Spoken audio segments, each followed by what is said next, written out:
10 WWE and AEW moments that legit made fans cry. Let's watch. Wrestling has its own language for the most common crowd reactions. When you say the name of the town the show you're on is, that's called a cheap pop. When the fans genuinely boo you, that's referred to as heel heat. But then there's that rarest of crowd reactions, one that I'll have to coin the name for right now, the wet pop. Which does also, yes, sound like following through on a fart. It's when wrestling stories, matches, or moments are so transcendent, many fans are moved to tears. But not me, Ollie Davis. I would never cry at something so childish. I was just very, very sweaty, okay? Let's all weep together with 10 moments that legit made wrestling fans cry.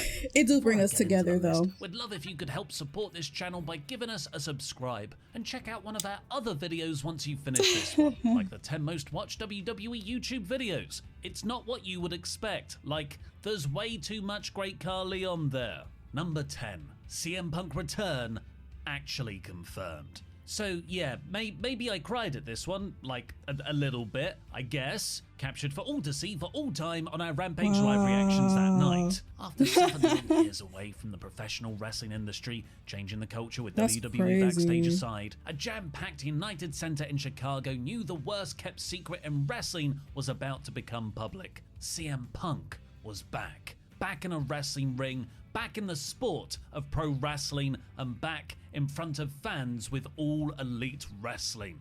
2024 is finna be so good in the wrestling universe, and I'm so motherfucking. It's like, oh my god, it's finna be so good. It was emotional not just for Punk, who was immediately overcome on making his long-awaited entrance with tears in his eyes, but also for me watching from the studio and this guy in the crowd, who oddly became the subject of a debate of whether it's okay or not for adults to cry at stuff. Bully Ray says, "Grow up, you Nancy." Punk could have just made his entrance, and it would already have been one of the best. If you cry, I understand. But his passionate and emotional promo somehow took it to another level. Number 9, Daniel Bryan retires, and well, then he also unretires. Bryan Danielson Daniel was our guy. He was the underdog babyface we helped win the main event of WrestleMania he wasn't even supposed to be in. That borderline personal connection with wrestling fans made his injuries in 2014 and 15 so tragic to watch unfold. Everyone held out hope he would return, but on February 8th, 2016, in front of his home state of Washington, Bryan cut an emotional retirement speech. If you need a picture of a fan to perfectly describe how we all felt, I give you none other than future AEW referee Aubrey Edwards in the front row. Bryan talked about being grateful for everything wrestling had provided him in his promo, like meeting his wife Brie Bella and the special relationship that he had with Connor the Crusher, and we were just as grateful for him. And then he only went and made us cry all over again. 2 years after his retirement, we got a just as emotional speech as Daniel Bryan announced his return to the ring with the now famous Fight for Your Dreams promo.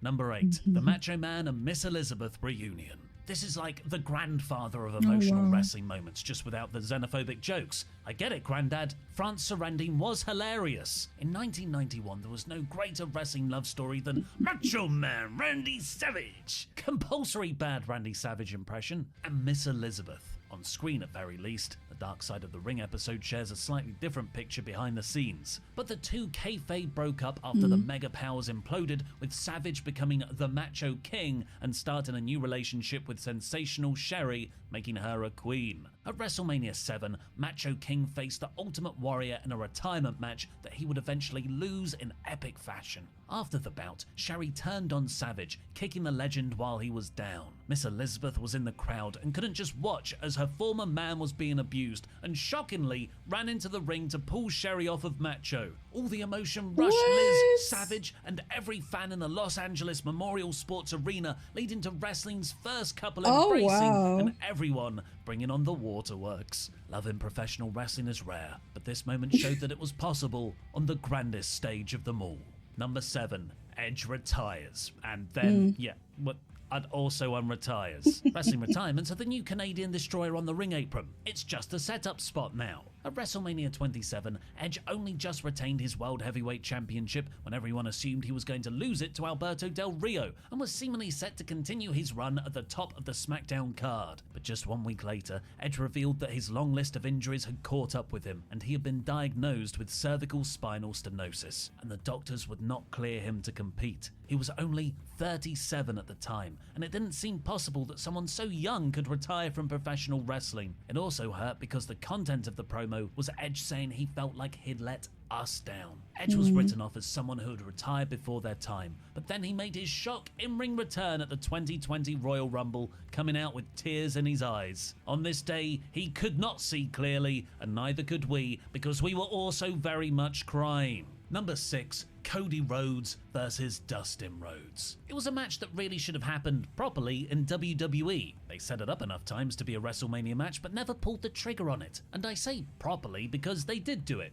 Sort of. Once. They did Goldust versus Stardust at Fastlane, the show before WrestleMania. And it only went 9 minutes and was a bit naff. But this was the proper match. This was beautiful. Ooh. Bloody, yes, but also beautiful. There were so many questions around All Elite Wrestling. What will it look like? How different will it be from WWE? What will the matches be like in ring? And we got those answers at their inaugural event, Double or Nothing, in 2019. And certainly in its most memorable match, the 5-star classic between Cody Rhodes and Dustin Rhodes. It was a match packed with drama, emotion, and heart, capped off by a superb promo following the bout where Cody announced that he didn't need a partner to face the Young Bucks, he needed a brother, bloodily embracing Dustin. It was the moment where Cody became a babyface in AEW forever. Forever! No questions! Number 5.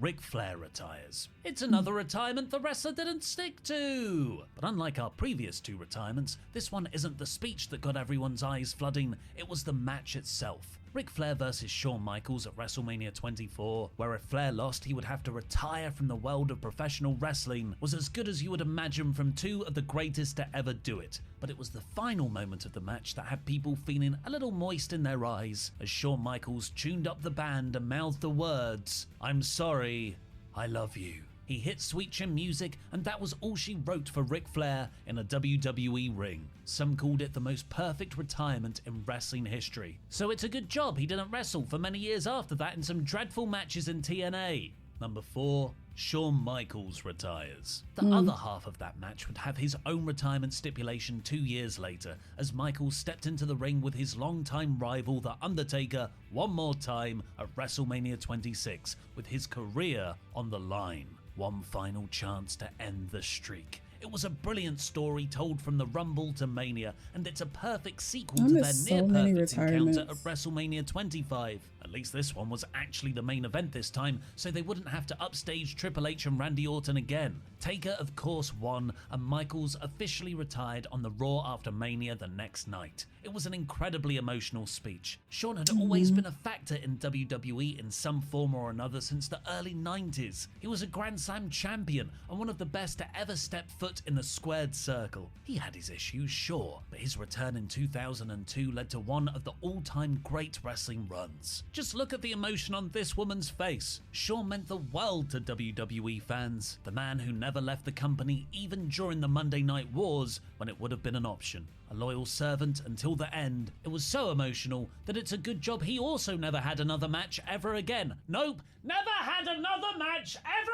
again! Number 3. Sasha Banks makes Izzy cry. One of the things old-timers will tell you about current-day wrestling is that heels just aren't heels anymore. That's why everyone raves about MJF, a legit heel who people legit hate. And not in an ironic Miz way where we know we're supposed to hate him. People legitimately hate MJF and want to see him getting beaten by the good guy, which is what makes this entry so unbelievably great. As a bit of context, NXT used to be good, and it used to be filmed in front of the same audience every single week at Full Sail University. One of those audience members was a little girl by the name of Izzy, who was the biggest fan of Bayley in the world, maybe only second to Luke Owen. Bayley, the ultimate underdog of NXT not named Sami Zayn, finally defeated Sasha Banks at NXT TakeOver Brooklyn in 2015 to win the NXT Women's Championship, and was set to defend it in front of that Full Sail audience at NXT TakeOver Respect in a 30-minute Iron Man match. At around the halfway point, Banks threw Bayley into the screen at the top of the stage and earned herself a count-out victory to go 2-1 up. But in doing this, she also stole the headband from Izzy at ringside and then proceeded to parade around the ring like the massive heel she is to the biggest heat imaginable. Wow. It's a perfect bit of heel work anyway,